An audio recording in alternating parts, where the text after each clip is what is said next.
different tectonic plates. They are the Eurasian, the Philippine, and the Pacific plates. Today's earthquake, as you can see, was about 80 miles or so offshore. The edge of the Pacific plate in the middle got wedged underneath the Eurasian plate on which Japan sits. That's called subduction. The grinding of those plates pushes up the ocean floor, which generates a massive shock wave, and that shock wave ripples out. It creates the actual tsunami. As that tsunami travels towards the shoreline, it hits the continental shelf right about there.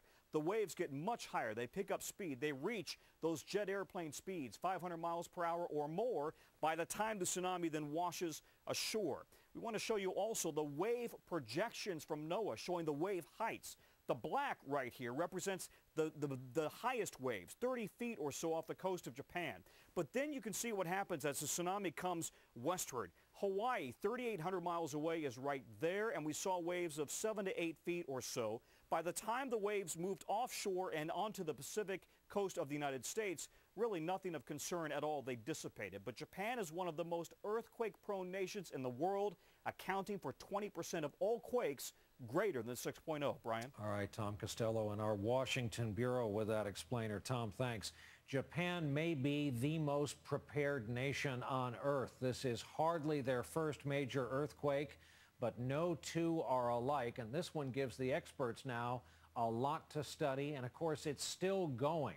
Hundreds of aftershocks and another separate quake this afternoon. Among those experts, Dr. Lucy Jones, seismologist at the U.S. Geological Survey. And Dr. Jones, how long does it take your instruments to reflect a shaker like this after the first shake in Tokyo? It's actually only a matter of seconds to minutes. The earthquake waves actually travel at 2 miles a second around the world, and the USGS system was able to look at the location of the earthquake within a matter of about 10 minutes after the event. And what do you think they're in for now in the next few hours and days in Japan? Well, I think it's this overall disruption to their whole social system. There's going to be deaths coming. I mean, people have already been found. There are going to be more to find. And I think the next day or so is going to be really critical on that issue. The other important issue for them is getting the fires under control, and also I think the nuclear systems. Japan has a long history of fire following earthquake that's been very devastating. In 1923, the city of Tokyo was destroyed with 150,000 dead because of primarily the fire after a big earthquake. So that's going to be part of whether or not how they're going to be able to keep on going, is be able to fight the fires, be able to comprehend the dead, start mobilizing help, and maintaining communications and helping people feel supported as they go through this. And doing all of that, as the instruments behind you show, the earth continues to shake beneath their feet. Dr. Lucy Jones, seismologist with USGS Caltech, thank you very much for being with us tonight. The tsunami that started in Japan ended up hours later slapping against the west coast of the United States, beginning with the Hawaiian island chain. NBC's Miguel Almaguer is in Santa Cruz, California tonight. Miguel, good evening.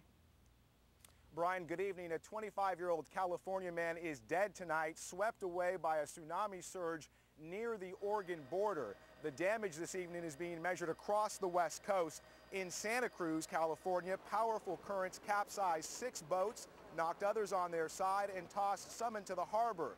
The cleanup here is still underway. 6 to 7 foot waves hit the small Oregon coastal city of Seaside 9 hours after the earthquake. Tsunami sirens and reverse 911 calls jolted many out of bed early this morning as evacuations were ordered in Oregon and Washington state. But as you mentioned, it was Hawaii that was hit first. Sirens there also sent residents scrambling to higher ground. Homes and cars were destroyed, but the damage there was minimal, as it was across much of the west coast, fortunately. Brian? Amazing how small the planet Earth can seem when you're waiting for something to come all the way across the Pacific. Miguel, thanks for your contribution to our coverage tonight. And our coverage is going to continue after a break, including the team being ready to go to Japan